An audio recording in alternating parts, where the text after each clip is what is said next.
मुंबई शहर में राजरानी अपने 3 बेटों के साथ रहती थी। राजरानी का सबसे बड़ा बेटा धीरज एक बैंक में सरकारी कर्मचारी था, जबकि मंझला बेटा पुनीत और सबसे छोटा बेटा आरव बेरोजगार थे। राजरानी का परिवार शहर के नामी परिवारों में आता था। धीरज की शादी शहर की ही एक मॉडर्न लड़की एकता से हुई थी, जबकि पुनीत और आरव अभी कंवारे थे। सासू माँ, आज मेरी फ्रेंड्स घर पर किटी पार्टी के लिए आ रही हैं, तो मैं पार्लर जा रही हूँ तैयार होने के लिए।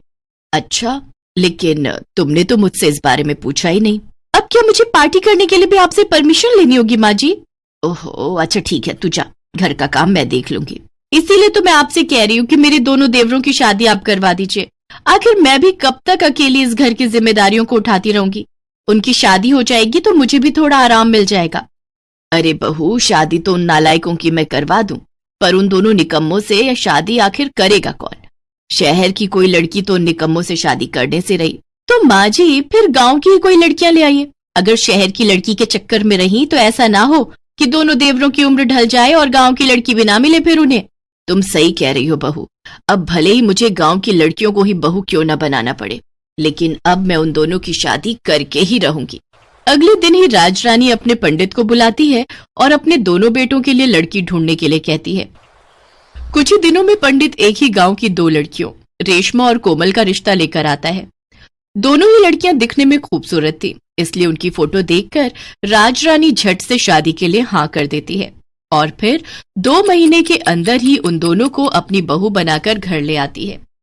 राजरानी उनकी आरती उतारते हुए कहती है, हमारे घर में दोनों नई बहुओं का स्वागत है। अब अपने पैर से कलश गिराकर गृह प्रवेश करो बहू रानी। आज से ये घर हमारे साथ साथ तुम्हारा भी है।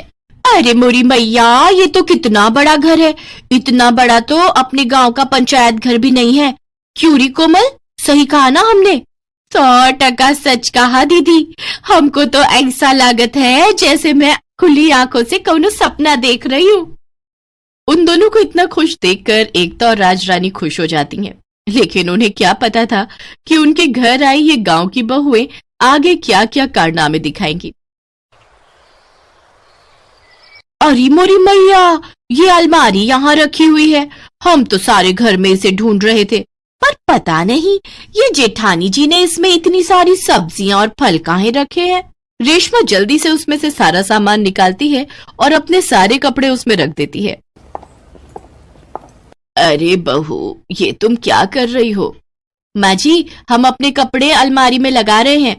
लेकिन मंझली बहू, ये अलमारी नहीं फ्रिज है। फ्रिज वो का बीमारी है बहू, इसमें कपड़े नहीं बल्कि फल, सब्जियां, दूध और पीने का ठंडा पानी रखा जाता है। अरे मोरी मैया, तब इन्हें तो हम कहें कि ये ठंडी और लाइट वाली अलमारी तो हम पहली बार देखे हैं। उधर कोमल अपने हाथ में फूलों की माला लेकर इंग्लिश टॉयलेट पर चढ़ाते हुए उसके आगे हाथ जोड़कर खड़ी हो जाती है। तभी एकता उसके पास आती है और कहती है, अरे कोमल, ये तुम क्या कर रही हो? तुमको दिखता ना है का जेठानी जी, हम इसको प्रणाम कर रहे हैं। तुम पागल हो गई हो क्या? भला टॉयलेट को कोई हार पहनाकर उसको प्रणाम करता है क्या? आप नहीं जानती जेठानी जी, हमरे पूरे गांव में टॉयलेट नहीं है। हमको तो संडास के लिए रात में भी जंगल जाना पड़ता था। हमरे लिए तो ये बड़ी ही कमाल की चीज है जेठानी जी। तुम सचमुच में गांव की गवार हो। हाय मोरी मैया, इन सामानों में तो कितनी धूल मिट्टी जमा है। लागत है सासू माँ और जेठानी जी इसकी बिल्कुल भी सफाई नहीं रखती हैं। हमरी जेठानी को तो खुद की पुताई करने से ही फुर्सत कहाँ है जो इन सब पर ध्यान दे। अब हम इसको ऐसा चमकाएंगी कि सबकी आंख खुली की खुली रह जाएगी। हाँ, इतना कहकर रेशमा वो सारा सामान उठाकर बाथरूम में ले जाती है और वॉशिंग मशीन में पानी डालकर धोने के लिए डाल देती है। तभी उसमें से जोर जोर की आवाज आने लगती है। हाय मोरी मैया, लागत है भूकंप आने वाला है। हमको जल्दी से जाकर टेबल के नीचे छुप जाना चाहिए, नहीं तो कहीं ये घर हमरे ऊपर ही ना गिर जाए। रेशमा जल्दी से जाकर टेबल के नीचे छुप जाती है। तभी मशीन की आवाज सुनकर राजरानी वहाँ आती है। ये मशीन इतनी जोर से आवाज क्यों कर रही है? राजरानी भागकर वॉशिंग मशीन के पास जाती है और उसे बंद कर देती है। हे भगवान, ये हो क्या रहा है इस घर में? फ्रिज में कपड़े रखे जा रहे हैं, मशीन में लैपटॉप धुल रहा है, टॉयलेट को माला पहनाई जा रही है। पता नहीं क्या होगा मेरे इस घर का।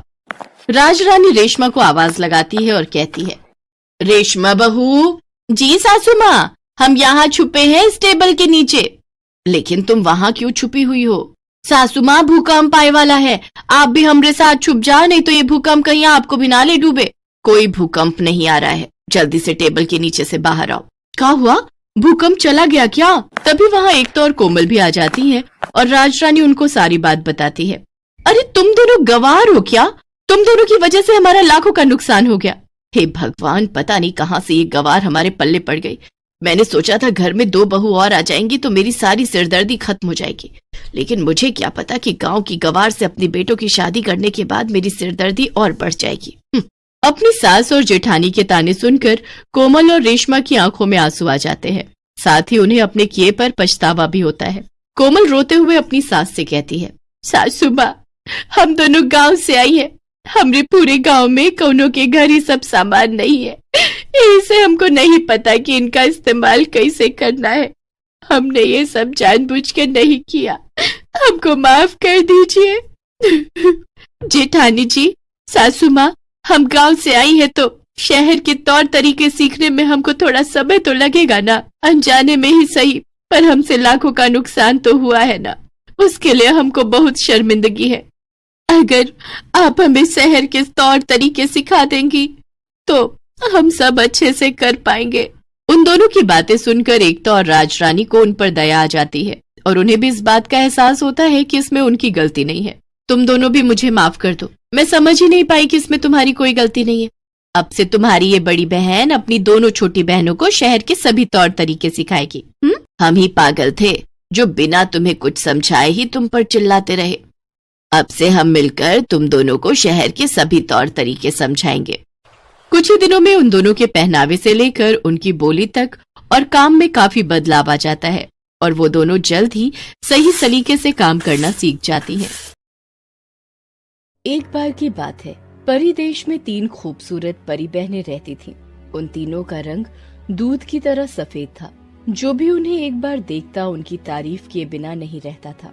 जब भी उन तीनों बहनों की कॉलेज की छुट्टियां होती तो वो तीनों पृथ्वी पर सैर करने जाया करती थीं। इसी दौरान उन तीनों की दोस्ती कालीपुर में रहने वाले 3 भाई रोहित, मोहित और सोहित से हो जाती है। धीरे धीरे उनकी दोस्ती प्यार में बदल जाती है। फिर कुछ समय बाद तीनों परी बहनें उन भाइयों से शादी कर लेती हैं। दूसरी तरफ जब ये बात रानी परी को पता चलती है तो वो बहुत नाराज होती है और उन तीनों परियों से उनकी जादुई छड़ियां छीन लेती है। दूसरी तरफ ससुराल जाते ही तीनों परियों की सास कोकिला देवी मुंह बनाकर अपने बेटों को ताना मारने लगती है। अरे नालायकों, इतने सालों से तुम तीनों बेरोजगार हो, खुद के खाने का ठिकाना नहीं है और ऊपर से मुझसे पूछे बिना तुम तीनों ने इन परियों से शादी कर ली।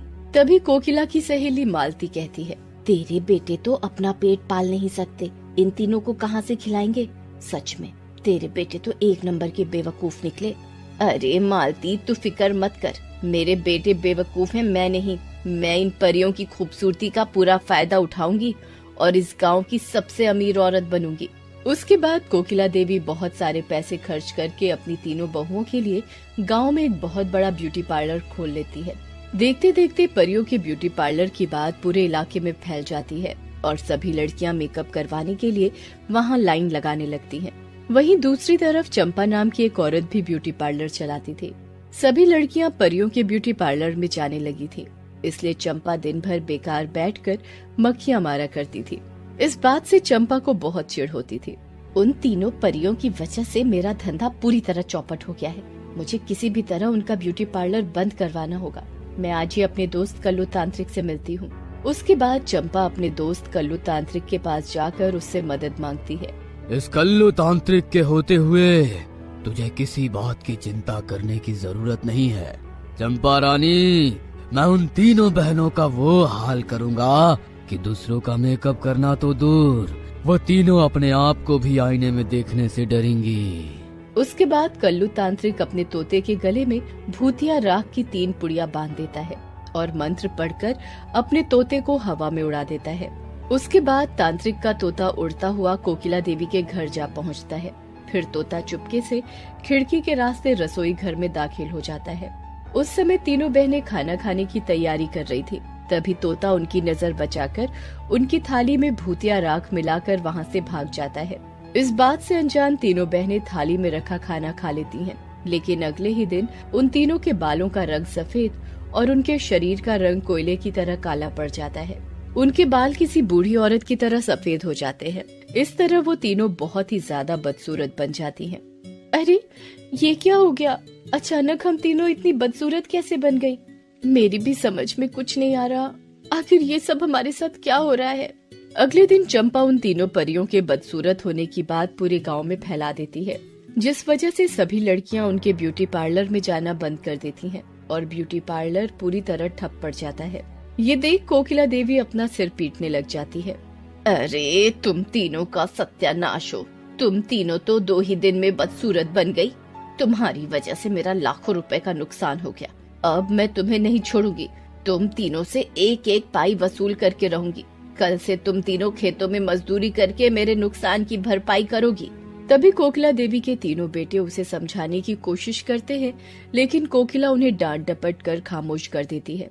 दूसरी तरफ अपनी सास के डर से तीनों परियां खेतों में काम करने लगती हैं, लेकिन परी होने की वजह से वो तीनों बहुत नाजुक थी, इसलिए उनसे खेतों में काम नहीं किया जाता था। फिर कुछ दिनों बाद उन्हें पता चलता है कि वो तीनों गर्भवती हो गई हैं। माँ जी, हम तीनों इस समय गर्भवती हैं। देखिए, परी होने की वजह से हमने जिंदगी में कभी कोई मेहनत का काम नहीं किया। मेहरबानी करके आप हमसे इस समय खेतों में काम मत करवाइए, वरना हम तीनों के साथ साथ हमारे होने वाले बच्चों की भी जान खतरे में पड़ जाएगी। अरे मुझे बेकार के बहाने मत सुनाओ। मैं तुम तीनों के झांसे में नहीं आने वाली। चुपचाप जाकर खेतों में काम करो। इस तरह बेरहम कोकिला को अपनी गर्भवती बहुओं पर जरा भी तरस नहीं आता और वो उनसे मजदूरी करवाना जारी रखती है। फिर एक दिन तीनों परियां खेतों में काम कर रही थी, तभी कल्लू तांत्रिक की नजर उन पर पड़ती है। अरे इस समय तो ये तीनों गर्भवती है। गर्भवती परियों की बलि चढ़ाने से शैतान फौरन खुश हो जाता है। मुझे किसी भी तरह इन तीनों परियों को मारकर इनकी बलि चढ़ानी होगी। ऐसा मौका मुझे दोबारा नहीं मिलेगा। मैं आज ही जाकर चंपा रानी से इस बारे में बात करता हूँ। हाँ। उसके बाद कल्लू तांत्रिक चंपा के घर पहुंचकर उसे अपने बुरे इरादे बताने लगता है। सुनो चंपा रानी, अगर हम उन तीनों परियों को मारकर शैतान के सामने उनकी बलि चढ़ा दें, तो शैतान खुश होकर हमें अपना जादुई हीरा दे देगा। उस जादुई हीरे की मदद से हम किसी को भी वश में करके लूट सकते हैं। अरे वाह, ये तो बहुत ही सुनहरा मौका है। जादुई हीरा मिलने से हम बड़े बड़े अमीर लोगों को लूटकर बहुत धनवान बन जाएंगे। चलो कल ही हम उन तीनों परियों का काम तमाम कर देंगे। फिर अगले दिन जब वे तीनों खेतों से काम करके घर लौट रही थी, तभी कल्लू तांत्रिक उन तीनों के ऊपर जादुई राख फेंक कर उन्हें बेहोश कर देता है। फिर चंपा और कल्लू तीनों को एक तालाब के किनारे बड़े पिंजरे के अंदर कैद कर देते हैं। उसके बाद वो दोनों शैतान की पूजा की तैयारी करने वहाँ से निकल जाते हैं। होश में आने के बाद अपने आप को पिंजरे के अंदर कैद देखकर तीनों बहनें हैरान हो जाती हैं। अरे ये क्या हो गया? अचानक हम तीनों पिंजरे के अंदर कैसे आ गई? लगता है किसी ने हमें धोखे से पकड़ा है। हाँ, तू सही कह रही है। मुझे लगता है ये किसी बुरे तांत्रिक या जादूगर का काम है। हमें किसी भी तरह इस पिंजरे से बाहर निकलना होगा। तभी उन तीनों बहनों की नजर आसमान में उड़ रहे परिदेश के उल्लू पर पड़ती है। तीनों बहनें आवाज देकर उस उल्लू को अपने पास बुला लेती हैं और उससे मदद मांगने लगती हैं। अरे तुम तीनों इस तरह पिंजरे के अंदर कैसे कैद हो गए? तुम तीनों अपनी जादुई छड़ी का इस्तेमाल करके पिंजरे के बाहर क्यों नहीं आ जाती? हमने पृथ्वी के लड़कों से शादी की थी, इसलिए नाराज होकर रानी परी ने हमसे हमारी जादुई छड़ियाँ छीन ली। अच्छा, तो ये बात है। फिक्र मत करो, मैं अभी रानी परी के महल से तुम तीनों की जादुई छड़ियाँ चुरा कर लाता हूँ। उसके बाद उल्लू हवा में उड़ता हुआ रानी परी के महल में पहुँच जाता है। उसके बाद सबकी नजर बचाकर उल्लू चुपके से रानी परी के कमरे में दाखिल हो जाता है। तभी उसे अलमारी के ऊपर तीनों परियों की जादुई छड़ी दिखाई देती है। उल्लू तीनों छड़ियों को उठाकर उड़ता हुआ परियों के पास पहुंच जाता है। तीनों बहनें जैसे ही अपनी जादुई छड़ियां पकड़ती है कि तभी उन पर किए गए काले जादू का असर पूरी तरह खत्म हो जाता है।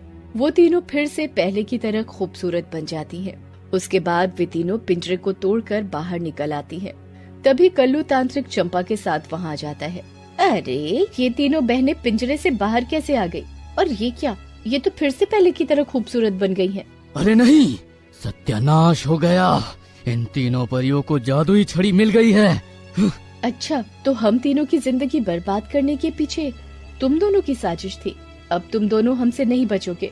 उसके बाद वो तीनों परी बहनें अपनी जादुई छड़ी की शक्ति का इस्तेमाल करके कल्लू, तांत्रिक और चंपा को मेंढक के रूप में बदलकर दोनों को तालाब में छोड़ देती हैं। इन दोनों को तो हमने उनके किए की सजा दे दी। अब हमारी उस चांडाल सास की बारी है। चलो अब उसे भी मजा चखाते हैं। फिर वो तीनों अपने घर पहुंच जाती हैं और कोकिला देवी के पैरों को पत्थर के रूप में बदल देती हैं। अरे ये तुम तीनों ने क्या किया? मुझे पहले की तरह ठीक करो, वरना मैं तुम तीनों की खाल खींच लूंगी। अब तो हमारा कुछ नहीं बिगाड़ सकती पागल बुढ़िया। ये देख, हमारे पास हमारी जादुई छड़ी आ गई है। आज तक तूने हम पर जितने जुर्म किए हैं, हम सबका हिसाब चुकाएंगे। जब तू भूखी प्यासी तड़पेगी, तब तुझे पता चलेगा कि मासूमों पर अत्याचार करने का क्या अंजाम होता है। उसके बाद वो तीनों कोकिला को ले जाकर पास के जंगल में छोड़ देती हैं। फिर कुछ समय बाद वो तीनों बहनें 3 खूबसूरत बेटियों को जन्म देती हैं। ये देख उन तीनों के पति बहुत खुश होते हैं। इस तरह बुराई पर अच्छाई की जीत हो जाती है और वो सभी मिलजुल कर हंसी खुशी रहने लगते हैं। दोस्तों, आप हमारे चैनल को जरूर सब्सक्राइब करें